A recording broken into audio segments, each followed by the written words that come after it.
दररोज येणारे अनोळखी कॉल, बँक लोन, इन्व्हेस्टमेंट आणि फसवणूक करणारे स्कॅम कॉल्स. फोन उचलायचा की नाही हा प्रश्न आपल्याला रोज पडतो. पण आता हा गोंधळ संपणार आहे, कारण भारतात CNAP म्हणजेच कॉलर नेम प्रेझेंटेशन ही नवी सेवा हळूहळू लागू करण्यात आलेली आहे.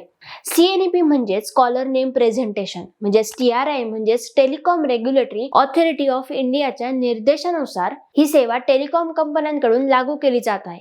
आतापर्यंत कॉल आला की आपल्याला फक्त नंबर दिसायचा. CNAP मुळे आता कॉल येताच मोबाईल स्क्रीनवर थेट कॉलरचं नाव दिसणार आहे. हे नाव कुठून येणार आहे? तर ते येणार आहे सिम कार्डच्या अधिकृत KYC डेटाबेस मधून. म्हणजेच कोणीही फेक नाव टाकून कॉल करू शकणार नाही. नाव बदलण्याचा पर्याय राहणार नाही आणि बनावट कॉल्सवर मोठा आळा बसेल. महत्त्वाची गोष्ट म्हणजे ही सेवा Truecaller सारख्या ॲपवर आधारित नाही. यासाठी वेगळं ॲप डाउनलोड करण्याची गरजही नाही.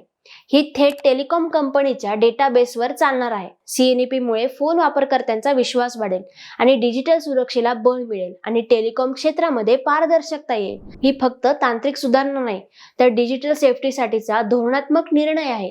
थोडक्यात सांगायचं तर काय, CNAP मुळे आता फोन उचलण्याआधीच आपल्याला समजणार आहे की कॉल कोणाचा आहे आणि तो विश्वासार्ह आहे की नाही.